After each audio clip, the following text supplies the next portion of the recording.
आणि पुढची बातमी पाहूयात। छत्रपती शिवाजी महाराज आंतरराष्ट्रीय विमानतळावरती पुन्हा एकदा आखाती देशामध्ये जाणाऱ्या प्रवाशांची संख्या ही वाढायला सुरुवात झाली आहे। प्रवाशांना आता विमान कंपन्यांकडून त्यांच्या प्रवासाची तारीख आणि वेळ यायला सुरुवात झालेली आहे। एअर इंडियाच्या वतीने जाणाऱ्या जालन्याच्या एका कुटुंबाला मेसेज देखील आलेला आहे आणि यापूर्वी 28 तारखेपासून त्यांची 2 वेळा फ्लाइट ही रद्द झालेली होती, तर आज संध्याकाळी 6 वाजता त्यांची फ्लाइट असणार आहे। या कुटुंबासोबतच बातचीत केलेली आहे आमच्या प्रतिनिधींनी, आपण जाणून घेऊयात।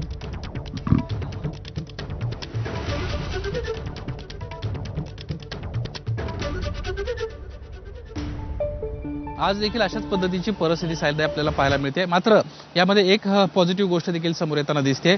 दुबई एमिरेट्सचं आज सकाळी पहाटेच्या सुमारास एक विमान जे आहे ते मुंबई छत्रपती शिवाजी महाराज आंतरराष्ट्रीय विमानतळावर आलेलं आहे आणि हळूहळू आपली सेवा पूर्ववत करण्यासाठी दुबई एमिरेट्स प्रयत्न करत असल्याची देखील माहिती मिळते। मी सध्या छत्रपती शिवाजी महाराज आंतरराष्ट्रीय विमानतळावर आहे आणि याच ठिकाणी आपण पाहतोय अनेक प्रवासी जे आहेत ते आता या ठिकाणी प्रवासासाठी येताना आपल्याला दिसत आहेत। सर, कहां से आए आप और कहाँ जाने वाले हैं? क्या मैसेज आया है एयरपोर्ट अथॉरिटी की तरफ से? जालना से आए जालना से आए। जी, अभी हम जालना से आए हैं। हमको अथॉरिटी की तरफ से मैसेज आया था कि आपकी फ़्लाइट रहेंगी, तो शाम में 6 बजे हमारा फ़्लाइट है। कहाँ जा रहे हैं आप? अभी हम जद्दा के लिए जा रहे हैं। जद्दा के लिए जा रहे हैं। सर, हम बिहार से आए हैं, मुंबई आए हैं, दुबई जाना है, ओमान के लिए बना है, ओमान से दुबई। 28 तारीख का टिकट था, वो कैंसिल हो गया, कैंसिल करके 3 तारीख को दिया है। अभी भी नहीं बता रहा है फ्लाइट है या नहीं है। हम यहाँ सवेरे 4 बजे से आए हुए हैं। हम लोग तो यहाँ पे 28 तारीख से ही बैठे हैं और यहाँ का हालात ये है कि अभी कोई सूचना नहीं मिल रही है कि कब तक फ्लाइट चालू होगी या कब तक हम लोग यहाँ पे रुके रहेंगे बिना खाए पिए, बिना पैसे, इस समय पैसे भी नहीं हैं और खाने पीने की भी तंगी से इस समय। तो जा रहे थे और कौन सी कंपनी का फ्लाइट? हाँ, हम लोग जा रहे थे दुबई और हमारा फ्लाइट एयर इंडिया का है। 28 तारीख का फ्लाइट। तारीख का 8 बजे का फ्लाइट थे हम लोग का। और आप कहाँ गए? आपका जो एजेंट है उसने कुछ बताया तो? हाँ, उन लोगों से बार बार बात करते हैं तो बस वही बोलते हैं कि आप लोग वहीं पर रुको, हम लोग को जैसे अपडेट आता है तो मैं आप लोगों को खबर करता हूँ। उत्तर प्रदेशातून आलेली सर्व मंडळी आहेत मऊ जिल्ह्यातून आणि हे संपूर्ण फॅमिली जी आहे ती सध्या सगळे त्यांचे गाववाले जे आहेत ते सगळे बसलेत 28 तारखेपासून, म्हणजे आता 3रा दिवस आहे ते मुंबई इंटरनॅशनल एअरपोर्टला आहेत। अद्याप देखील पुढचा काय निर्णय होणार आहे हे माहिती नाहीये। मात्र कुठेतरी आपल्याला तिकीट कन्फर्म होईल आणि आपलं विमान आल्यानंतर आपण आपल्या कामावर पुन्हा एकदा जाऊ अशा पद्धतीची आशा त्यांच्या मनात आपल्याला पाहायला मिळते। कॅमेरामन अनिल सनगरेसह निलेश बुधावले, एबीपी माझा, मुंबई।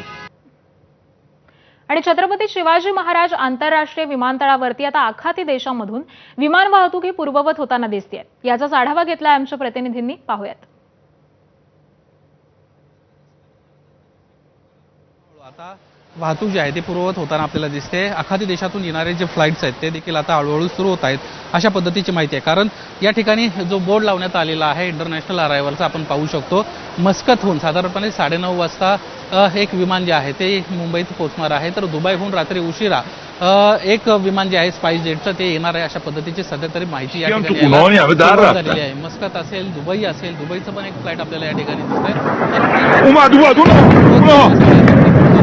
अनेक प्रवासी आहेत ते इंटरनॅशनल एअरपोर्टला अडकून असल्याचं आपल्याला पाहायला मिळालं होतं। प्रवाशांना अडचणींचा सामना करावा लागत होता। मात्र हळूहळू आता ही जी वाहतूक आहे ही वाहतूक कुठेतरी सुरू होत असल्याचं आपल्याला दिसतंय आणि त्याची जी माहिती आहे ते आता ह्या इंटरनॅशनल अरायव्हल गेट बी वर यायला सुरुवात देखील झालेली आहे। सध्या तरी केवळ 2 विमानांची माहिती आहे। आज पहाटेच्या सुमारास देखील दुबई एमिरेट्सचं एक फ्लाइट जे आहे ते मुंबईत पोहोचलेलं आहे। साधारणपणे 350 प्रवाशांना घेऊन हे फ्लाइट आलेलं आहे आणि त्यानंतर नागरिकांना देखील मेसेजेस जायला सुरुवात झाल्याची माहिती मिळते। काही वेळापूर्वीच एक जालन्याचं फॅमिली देखील या ठिकाणी पोहोचलेले आहेत। संध्याकाळी 6 वाजता ते आखाती देशांमध्ये जाणार आहेत आणि त्याची तयारी त्यांनी करून आल्याचे देखील आपल्याला पाहायला मिळते। एअरपोर्ट अथॉरिटीच्या वतीने त्यांना जे मेसेजेस यायला देखील सुरुवात झाल्याची माहिती आता आपल्याला पाहायला मिळते।